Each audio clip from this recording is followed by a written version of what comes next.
आपका 10th standard का percentage आपका फ्यूचर डिसाइड नहीं करने वाला। 10th के बाद जो आप क्लास ज्वाइन करने वाले हैं, आपको सबसे इंपॉर्टेंट यही डिसाइड करना है कि वहाँ पे एंट्रेंस पढ़ाया जाता है क्या। एंट्रेंस एग्जाम के बेसिस पे एडमिशन मिलता है। 11th-12th board is only for eligibility, because admission entrance देने वाला है बोर्ड्स में। 11th-12th के बाद इंजीनियरिंग करने के लिए हमारे पास 4 चांस है। जेई का 2 अटेम्प्ट, सीईटी का 2 अटेम्प्ट, टोटल 4 अटेम्प्ट। डिप्लोमा के थ्रू इंजीनियरिंग करते समय आपको एक ही 5th एंड 6th सेमेस्टर का एवरेज परसेंटेज एक ही बार आने वाला है। गर्ल्स के लिए एजुकेशन 100% फ्री होने वाला है। 12th के बाद का जो भी ग्रेजुएशन है, pharmacy, engineering, medical, everything is tuition fee 100% free हो गया है, मतलब ट्यूशन फ्री 0 हो गया है। कंफ्यूज है तो आप पेन और पेपर लेके बैठो। Think 1000 time before taking decision, but after taking decision never turn back even if you get 1000 difficulty.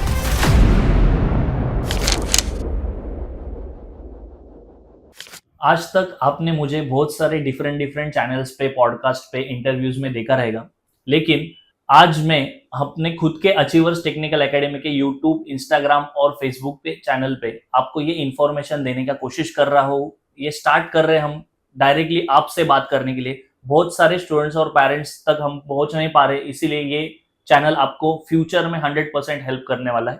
आज का टॉपिक है 10th स्टैंडर्ड के बाद का फ्यूचर कैसे डिसाइड करे, उसका करियर ऑप्शंस क्या है, स्कॉलरशिप्स क्या है, डॉक्यूमेंट्स क्या है, उसके बारे में बात कर रहे हैं। Hello, my name is Praphull Deshmane. I am director of Achievers Technical Academy and trustee of Kalaramba Foundation. 10वीं के बाद स्टूडेंट सबसे बड़ी गलती क्या करते हैं स्ट्रीम चुनते समय, ऐसा आपको लगता है? 10th स्टैंडर्ड के बाद करियर डिसाइड करते समय there are so many different aspects. Parents और स्टूडेंट के दिमाग में यह होता है कि कैसे करियर चॉइस करे। बेसिक एक ओल्ड फैशन टाइप वो करियर डिसाइड करते हैं। फॉर एग्जाम्पल, मेरे घर में किसी ने इंजीनियरिंग किया है या डॉक्टर किया है, या मेरा 10th स्टैंडर्ड का परसेंटेज क्या है। फॉर एग्जाम्पल 40 to 50, 60% है तो आर्ट्स, 60 to 80% है तो कॉमर्स, 80+ है तो science. One of the important thing कि आपका 10th स्टैंडर्ड का परसेंटेज आपका फ्यूचर डिसाइड नहीं करने वाला है। ओके, सो मेरा पर्सनल ओपिनियन है कि परसेंटेज 10th में जितना मिला उससे ज्यादा भी मिल सकता है, कम भी मिल सकता है आगे जाने के बाद। सो आप ऐसे डिसाइड मत करो कि कितना परसेंटेज है। ओके, फ्यूचर में मेहनत करने का कोशिश करो। हमारे घर में या हमारे फ्रेंड्स कौन सा करियर डिसाइड कर रहे हैं, उस हिसाब से करियर का डिसीजन नहीं लेना है। There are so many different aspects, ये गलत है। ओके, फ्रेंड और आप अलग इंसान हैं, राइट? सो अलग फ्यूचर भी हो सकता है, करियर अलग हो सकता है। फ्रेंडशिप अपने जगह पे है, करियर अपने जगह पे। क्या स्टूडेंट्स को इंटरेस्ट के हिसाब से स्ट्रीम चुनना चाहिए या मार्क्स के हिसाब से? जैसे कि मैंने कहा कि बेस्ड ऑन परसेंटेज जो करियर डिसीजन है, वन ऑफ द डिफिकल्ट और रॉन्ग डिसीजन बोलेंगे, बिकॉज हमारा जो फाउंडेशन है वो प्रॉब्लम है ना।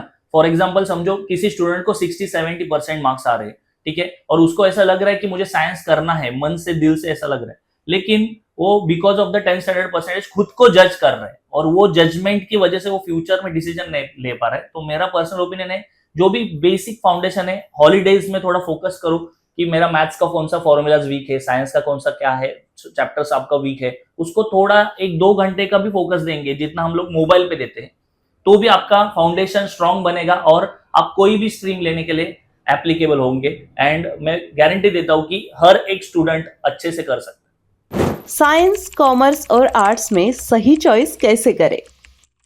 बेस्ड ऑन बैकग्राउंड ऐसे सोचेंगे कि फॉर एग्जांपल अगर आपका मैथ्स अच्छा है, थोड़ा सा ये भी मिथ है कि बच्चों का मैथ्स अच्छा है तो कॉमर्स में जाना चाहिए, है ना।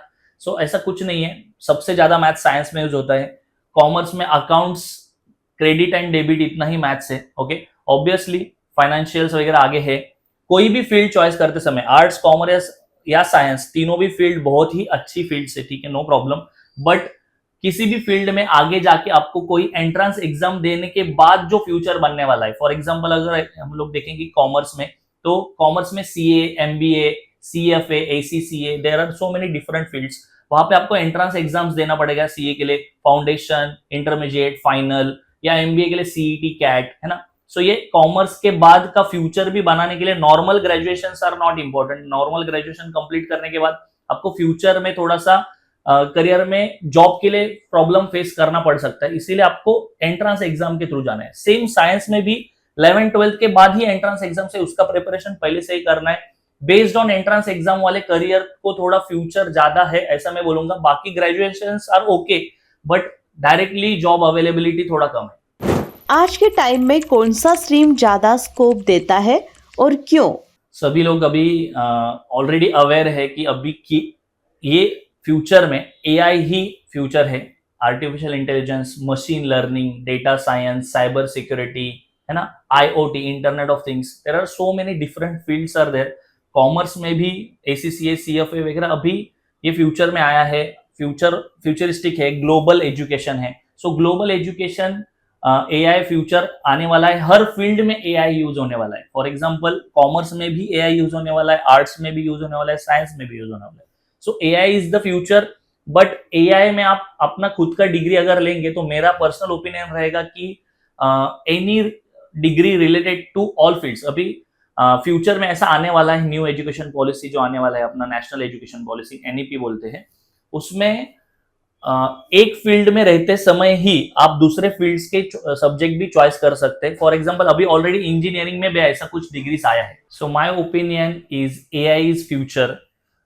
एआई में ही डिग्री लेना चाहिए ऐसा कुछ नहीं, लेकिन जो भी आप फील्ड चॉइस कर रहे हैं उसमें एआई का यूज करने का कोशिश करो। क्या बिना साइंस लिए भी अच्छा करियर बनाया जा सकता है? Obviously yes, but personal opinion is science is global. So science लेते समय डरना नहीं है। Commerce, arts is 100% right, good, no problem. Science का एक एक्स्ट्रा बेनिफिट है ना, बिना साइंस लिए भी करियर बना सकते हैं, नो प्रॉब्लम एट ऑल। अभी कॉमर्स 11th-12th कॉमर्स करने के बाद भी हम साइंस में बीएससी करने के लिए जा सकते हैं, ठीक है। ये पहले अलाउ नहीं था, अभी स्टार्ट हुआ है। साइंस का बेनिफिट ये है कि after science you can go to commerce and arts after 2 years also, okay.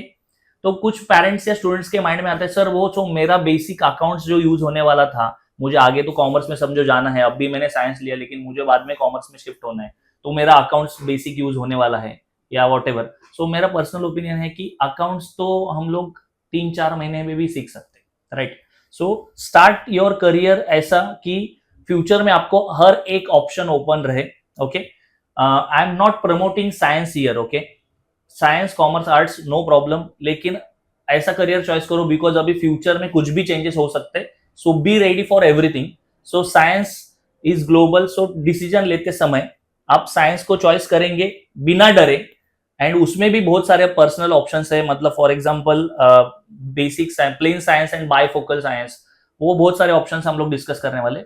So science के बाद कॉमर्स में जाना इज ऑल्सो ओके, ठीक है। बट अभी 10th के बाद ऐसा कुछ चॉइस करो कि जहां से आपको बाद में फील्ड को चेंज करने के लिए भी ऑप्शन ओपन रहे। डिप्लोमा और आईटीआई जैसे ऑप्शन कितने बेनिफिशियल है ऐसे आपको लगता है? आईटीआई, जिस स्टूडेंट्स को अभी फ्यूचर में ऑन द स्पॉट 2-3 साल में ही जॉब करना है, वो स्टूडेंट आईटीआई में जा सकता है। वहां पे इनडायरेक्टली वर्कर लेवल के जॉब अवेलेबल है।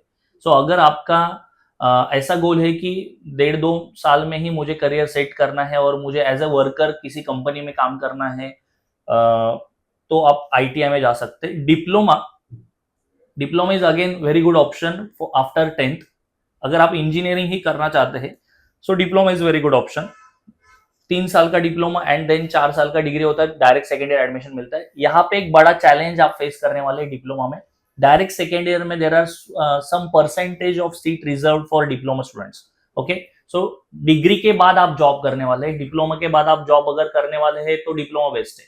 अगर आप डिग्री के बाद जॉब करने वाले तो डिप्लोमा टू डिग्री जाते समय आपको कुछ परसेंटेज ही सीट अलॉट है गवर्नमेंट की तरफ से। So cut off is very high for direct second year degree admission, because engineering जाने वाले 12th वाले भी बच्चे होते हैं जो फर्स्ट ईयर में जाते हैं, उसमें के कुछ परसेंट बच्चे समझो फेल हुए, 2-3 बच्चे फेल हुए और गवर्नमेंट अलॉटेड सीट 7-8 सीट में डायरेक्ट सेकेंड ईयर में एडमिशन लेना is very difficult. Third year में टॉप परसेंटेज लेके आना पड़ेगा डिप्लोमा में, तो डिग्री में टॉप कॉलेज मिलेगा और डिग्री का कॉलेज आपको जॉब देने वाला है। दैट्स वाई 11th-12th से इंजीनियरिंग करना is great. Diploma through direct second year में कट ऑफ बहुत ज्यादा आएगा, परसेंटेज में आपको रिजल्ट लेके आना पड़ेगा। डिप्लोमा में आपको परसेंटाइल, 11th-12th में आपको परसेंटाइल सिस्टम है ना। So percentile system is as compare to percentage easy है परसेंटाइल लेना। 11th-12th के बाद इंजीनियरिंग करने के लिए हमारे पास 4 चांस है। जेई का 2 अटेम्प्ट, सीईटी का 2 अटेम्प्ट, टोटल 4 अटेम्प्ट। डिप्लोमा के थ्रू इंजीनियरिंग करते समय आपको एक ही 5th एंड 6th सेमेस्टर का एवरेज परसेंटेज एक ही बार आने वाला है. So compare, discuss and take decision. Parents का प्रेशर करियर डिसीजन में कितना सही या गलत है? पेरेंट अपने बच्चे के बारे में कभी भी गलत डिसीजन नहीं लेते हैं. ओके, पेरेंट्स को यही मेरा कहना है कि अपने रिलेटिव या अपने फ्रेंड्स के डिसीजन जो है वो अपने स्टूडेंट्स के ऊपर प्रेशराइज मत कीजिए. हाँ, आपने अगर खुद रिसर्च करके कुछ बच्चे के लिए आप बोल रहे तो that is very good. Okay, and दूसरा इंपॉर्टेंट है, स्टूडेंट ने भी ये सोचना चाहिए कि हमारे पेरेंट्स जो है वो हमारे लिए अच्छा ही सोच रहे हैं. प्रेशर लेना है, डिफिकल्टी लेवल है एट द एज ऑफ 16 साल का बच्चा है, 10वीं जो पास आउट हो रहा है, तो उसने ऐसा नहीं सोचना चाहिए कि मैं डिफिकल्ट चीजें नहीं करना चाहता, मुझे ये नहीं करना है, मुझे ये डिफिकल्ट लगेगा. अभी अगर आप डिफिकल्ट चीजों से मतलब रिस्क लेने से डर रहे तो लाइफ में भी आपको आगे जाके ऑटोमेटेड रिस्क लेना पड़ेगा. सो थोड़ा सा रिस्की रहेगा, नो प्रॉब्लम. आपके पेरेंट्स अभी आपके पीछे सपोर्ट के लिए है, लेकिन आफ्टर 5 years 7 years वो आपको ऐसे बोलने वाले हैं कि आपने अभी आपका करियर चॉइस किया था, अभी आप देख लो, जल्दी से जल्दी पगार लाके देना है ना. सो मेरा पर्सनल ओपिनियन है, थोड़ा रिस्क लेके अच्छा वाला करियर डिसाइड करो, मेहनत करो and give your 100%, trust the process. Students अपनी रियल इंटरेस्ट कैसे आइडेंटिफाई कर सकते हैं? 16 साल का बच्चा रियल इंटरेस्ट कैसे डिसाइड कर पाएगा, राइट? सो मैं ऐसा बोलूंगा कि जो भी कि इंटरेस्ट तो पढ़ाई में किसी को भी नहीं है ना. आपको भी पढ़ाई अच्छा नहीं लगता है, पेरेंट्स को भी पढ़ाई अच्छा नहीं लगता है, मुझे भी पढ़ाई अच्छा नहीं लगता. फॉर टाइम बीइंग आगे आने वाला 5-6 साल आपको पढ़ाई में इंटरेस्ट क्रिएट करना पड़ेगा, भले आपको वो सब्जेक्ट अच्छा लगे ना लगे. ओके, ये मेरा पर्सनल ओपिनियन है. लोग बोलते नहीं आपके इंटरेस्ट के हिसाब से जाओ, इंटरेस्ट किसको है पढ़ने में, है ना. सो आप फ्यूचर में आगे जब भी जॉब करने वाले उधर कुछ पढ़ाई नहीं करना है आपको, राइट, तो अब भी आपको थोड़ा मेहनत करना पड़ेगा. सो इंटरेस्ट के हिसाब से या आपको करियर डिसीजन लेते समय जो भी डिफिकल्टीज आ रहा है उसका टेंशन मत लो. जो भी करियर डिसाइड आपने किया है उसमें आपका बेस्ट हो. Why is the entrance exam important in science? Yes, that is very good question. Actually science के बाद एंट्रांस एग्जाम होने वाला है, राइट. मतलब अगर आप इंजीनियरिंग या डॉक्टर या फार्मेसी, नर्सिंग, है ना, ऐसे कुछ बायोटेक्नोलॉजी वाले कोई भी कोर्सेस आप करने वाले हैं तो आपको एंट्रांस एग्जाम के बेसिस पे एडमिशन मिलता है. 11th-12th board is only for eligibility. Okay, so 12th का जो मार्क्स है वो सिर्फ और सिर्फ आपका एलिजिबिलिटी डिसाइड करने वाला है. 12th का परसेंटेज में for example MST CET exam में 2 टाइप है, physics chemistry maths, physics chemistry biology. अगर आप फिजिक्स केमिस्ट्री मैथ्स के थ्रू जा रहे हैं तो आप इंजीनियरिंग जा सकते, और अगर आप फिजिक्स केमिस्ट्री बायो के थ्रू जा रहे हैं तो आप pharmacy, nursing, medical related graduation course के लिए जा सकते. तो सीईटी के लिए minimum qualification is 45% in 12th science. Okay, so minimum 45% PCM या पीसीबी में आना चाहिए. सो एलिजिबिलिटी डिसाइड करते हैं. इंजीनियरिंग जेई के लिए 75% इज एलिजिबिलिटी, मतलब जेई के थ्रू भी इंजीनियरिंग कर सकते हैं, तो आपको 75% बोर्ड्स में होना चाहिए ओपन कैटेगरी के लिए. और अगर आप कैटेगरी में है एससी वगैरह तो आपको 60% रहना चाहिए 12th स्टैंडर्ड में. वैसे ही सेम नीट के लिए भी है, you should have 50 to 60% in 12th standard. So entrance का मार्क्स आपको एडमिशन देने वाला है. एंट्रांस का मीनिंग ही पेरेंट्स या स्टूडेंट नहीं समझते कि एंट्रांस इज नथिंग बट प्रवेश, एडमिशन, है ना. सो एंट्रांस एग्जाम को फोकस करना है. बच्चों को लगता है या पेरेंट्स को लगता है 10th स्टैंडर्ड तक हम लोगों ने जो क्लासेस लगाए थे वो 10th स्टैंडर्ड का स्कूल का जो पार्ट है वही पढ़ा रहे, राइट. तो वही एग्जाम में भी आने वाला है, that is very good. But 10th के बाद जो आप क्लास ज्वाइन करने वाले हैं, आपको सबसे इंपॉर्टेंट यही डिसाइड करना है वहां पे एंट्रांस पढ़ाया जाता है क्या.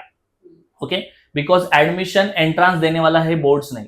तो बहुत सारे पेरेंट्स और स्टूडेंट का यहाँ पे बहुत प्रॉब्लम होता है कि उनको एंट्रांस पढ़ाया नहीं, पूरा बोर्ड से पढ़ा है साल भर, और उसके बाद लास्ट में कुछ एंट्रांस के लेक्चर्स लेंगे तो बच्चों को चैलेंजेस फेस हो सकते हैं. सिर्फ बोर्ड एग्जाम देने के बाद डॉक्टर और इंजीनियर बनने के लिए प्रवेश क्यों नहीं मिलता? 12th स्टैंडर्ड का एग्जाम हर एक स्टेट में डिफरेंट स्टेट कंडक्ट करने वाले हैं. And doctor and engineering JEE NEET admission is centralise procedure, right. तो वहां पे किसी का कंपैरिजन नहीं होना चाहिए कि हमारे बोर्ड का पेपर इस साल सिंपल आया था, महाराष्ट्र स्टेट का बोर्ड का पेपर इस साल सिंपल आया था, तो सबको वहां पे कुछ कंपैरिजन ना हो, इसीलिए गवर्नमेंट ने एक सेंट्रलाइज एडमिशन प्रोसीजर रखा है. NEET, JEE, MST, CET, different type of entrance exams are there. So entrance exam इसीलिए है कि आपका कंपैरिजन किसी के साथ ना हो और रियल में आपको रियल बच्चे को एडमिशन मिले. So this is one of the important thing कि entrance is very very important. So give focus on entrance exam. क्या सच में गर्ल्स एजुकेशन फ्री है?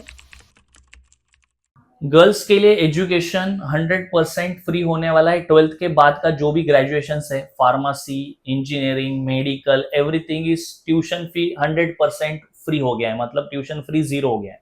सो इसका बेनिफिट गर्ल्स ने 100% उठाना चाहिए ही. ओके.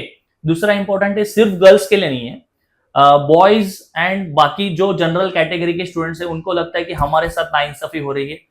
नाइंसाफी नहीं हो रही है, आपने इंफॉर्मेशन नहीं निकाली, हो ना. तो EWS है ना, इकोनॉमिकली वीकर सेक्शन. TFWS है, tuition fee waiver scheme. There are so many schemes are already available for general category students. So उसका बेनिफिट आपको उठाना है, उसके बारे में इंफॉर्मेशन लेना है. और उसका 8 लाख के बिलो अगर आपका इनकम है तो भी आप EWS कैटेगरी या TFWS कैटेगरी में आते हैं. सो आप भी बेनिफिट उठा सकते हैं. 10वीं के बाद स्किल डेवलपमेंट कितना जरूरी है? अभी तो ट्रेंड चल रहा है कि बहुत सारे स्टूडेंट्स 10th स्टैंडर्ड के बाद MS CIT सीख रहे हैं, है ना, एडवांस एक्सेल, टैली वगैरह. ये बहुत ही अच्छा करियर डिसीजन लेते हैं बच्चे कि हाँ ब्रेक में MS CIT सीखो, वेरी गुड. बट सबसे इंपॉर्टेंट स्किल बच्चों ने जो डेवलप करना चाहिए, that is personality development, goal setting, stage पे कैसे बात करना है, लोगों से कैसे इंटरेक्ट करना है. ये स्किल ही आपका फ्यूचर बनाने वाला है. Because confident guy is always better than talented guy. आपका कॉन्फिडेंस बढ़ाना is very very important in this holiday period. ऐसे स्टूडेंट्स को क्या एडवाइस देंगे जो अभी कंफ्यूज है? कंफ्यूज है तो आप पेन और पेपर लेके बैठो, कंपैरिजन करो. मेरा ये वीडियो 2-3 बार देखो, जो भी मैंने बताया है उसको अच्छे से कंपैरिजन करो एंड डिसीजन लो. डिसीजन लेने के पहले मेरा पर्सनल ओपिनियन है, think 1000 time before taking decision, but after taking decision never turn back even if you get 1000 difficulties. I hope आपके बहुत सारे क्वेश्चंस के आंसर हम लोगों ने कवर किए हैं. ये हर एक आंसर में डिटेल इंफॉर्मेशन भी है ना. सो ये डिटेल इंफॉर्मेशन के भी डिफरेंट वीडियोस हम हमारे चैनल पे बनाने वाले हैं. इसीलिए आप Instagram, YouTube and Facebook achievers Technical academy को सब्सक्राइब, फॉलो करना मत भूलना. Thank you so much.